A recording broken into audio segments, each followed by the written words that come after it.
Hello and welcome back. My name is Erin Ferguson, and this is my video series about creating the art for a 2D video game. And for those of you in the States, I hope you had a lovely 4th of July yesterday. We filled our day with all sorts of wholesome American activities like barbecue. We had barbecue ribs, and we had ice cream, and we set off fireworks, and we watched Stranger Things Season 3. So I think that our forefathers would be very proud. We didn't finish the whole season. We watched 2 episodes. We are 2 episodes in, and so far so good. I love that show. Like everyone.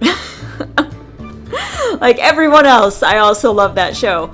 So anyway, I hope you had a great day yesterday. It was really nice to have a midweek break. But today, what are we drawing today? Today we are drawing boats. I'm actually drawing 2 boats for you today. In this kingdom that I am creating, if you've been watching any of the past episodes, you know that I'm working on like a coastal kingdom where their main source of revenue, everything comes from the sea. And a few of the characters, they're either, sailors themselves or they live in like houseboats. So this right here on the screen that you're watching me draw right now is a houseboat, actually. One of our characters, his name is Roy, and he's a dock worker. And I thought it would be cool if he lived in a houseboat. He has sort of an adventurous spirit. I think he's kind of nomadic almost, like wants to travel from place to place. And, maybe he considers this kingdom just kind of a pit stop in his adventures, a place to stop, earn some money, experience new cultures, new place before moving on to the next place in a new adventure. And so I thought it would make sense if he wasn't like tied down with anything. If his house itself was mobile, so he could, go wherever his whims take him. Although I think he's one of those that dreams of far off places of adventure, but is also kind of secretly maybe a creature of habit, because he never leaves. He stays. He stays. He's never gonna leave, no matter how many years you play this game. I mean, he'll still be there. And so I think he has a soft spot in his heart for these people, which competes with his desire to adventure and to see the world. And to be honest, I don't know very much about houseboats, like, at all. I'm not even sure how functional this design would be. I looked at a whole bunch of pictures, just a bunch of reference for houseboats, and it seemed to me like, in general, most houseboats, they sit on like a floating dock almost. It's like flat, which makes sense because it makes, it's easier to embark and disembark if you don't have to step over anything. But I also don't think it would be very easy to move something like that very far, because it seems like you'd be in danger of, your house flooding, really. If there was a lot of, activity on the water, it seemed like you'd be in danger of the water rushing over and like going right in your front door. So I don't think most of those houseboats are really meant to be moved that much. I think they're pretty much meant to stay docked. They can probably move a little bit. But I wanted this one to look like it could actually work as like a seagoing vessel, so it's got like higher sides. I imagine you've got to hop in and hop out like you would, a canoe or something like that. But it also, protects the cabin inside of it and keeps it, from flooding. So I think that this one could potentially work. Although I think that because it doesn't have anywhere to like hoist a sail, I think it would pretty much have to be man-powered. You would have to row it, which means it would probably have to stay pretty close to the coast. I imagine this is the sort of thing that you could sail along coastlines, make frequent stops, stop, stay a while, and then, set sail and continue. I don't think this design would work in the open water as well. I don't think you could cross oceans maybe in it. I don't know very much about sailing, as you can probably tell, but I feel like if you were going to cross like a large body of water, you would probably want to have a sail. And I think, I probably could have added that. I probably could have added a mast and sail, although, I don't know, I like the design with it just, kind of the flat-topped roof of the cabin there.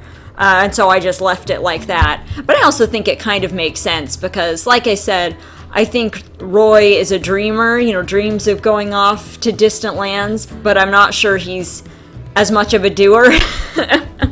I think he mostly dreams about going to distant lands, but is kind of okay. Obviously is pretty attached to this little kingdom where he lives. And so, I don't know, his boat maybe reflects that a little bit. If he was really bound and determined to set sail and go see somewhere, go see a new part of the world, maybe it would be a different sort of boat. But as it is, it kind of keeps him close to dry land, actually. And I know I've mentioned this before in past videos when I've been designing environments for our characters, but I think that's one of the fun parts about designing the place where your character lives, is it shows layers of their personality that you might not necessarily just get from, the dialogue or from the direct story, but it indirectly shows you more layers of who they are and gives them a little extra depth. So I feel like a lot of my favorite games, now that I'm thinking about it, give the player the option to go deeper if they want to.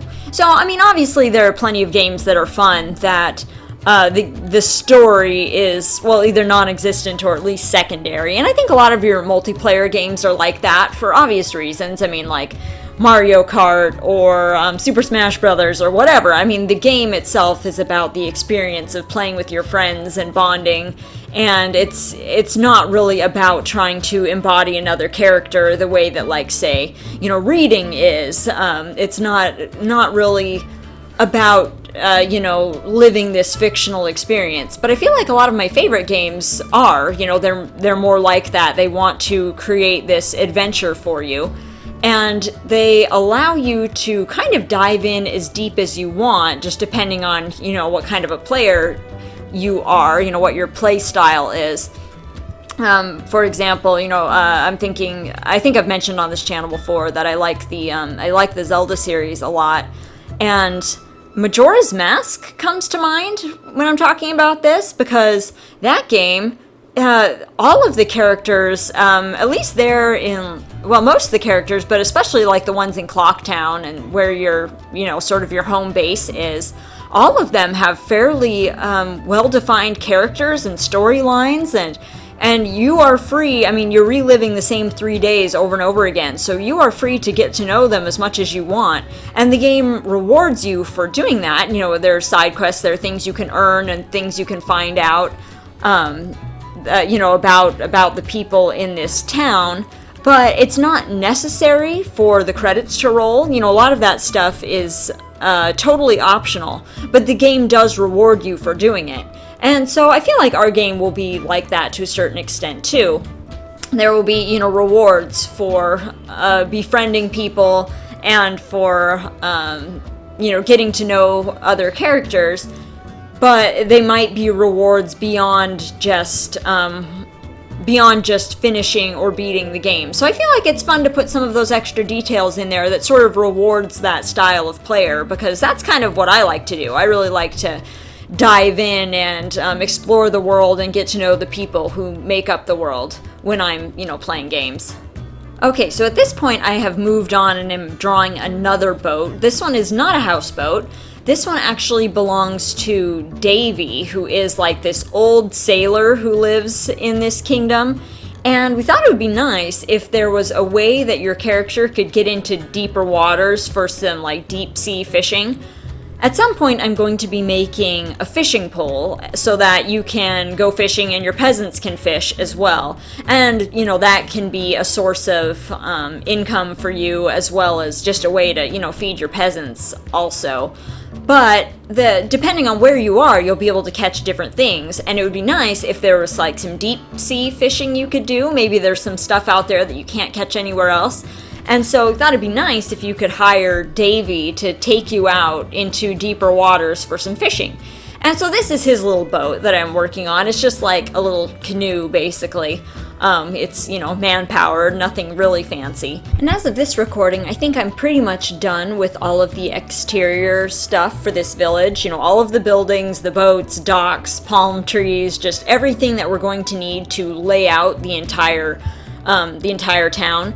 Although, I am wondering if I should do some like sailboats that can just be out on the water that aren't really accessible but are just kind of, are basically there for nice scenery. So I'm gonna have to see. I've got to still mock up the exterior, do the entire village and see what it looks like, and then I'll decide if I want to draw some more boats. But for now, these are the two. Of course, there we go. You just saw the houseboat, and here's the little canoe. And I may or may not be drawing more, but regardless, I will be back next week as always. Thank you for joining me today. I will see you again next Friday, so enjoy the rest of your week.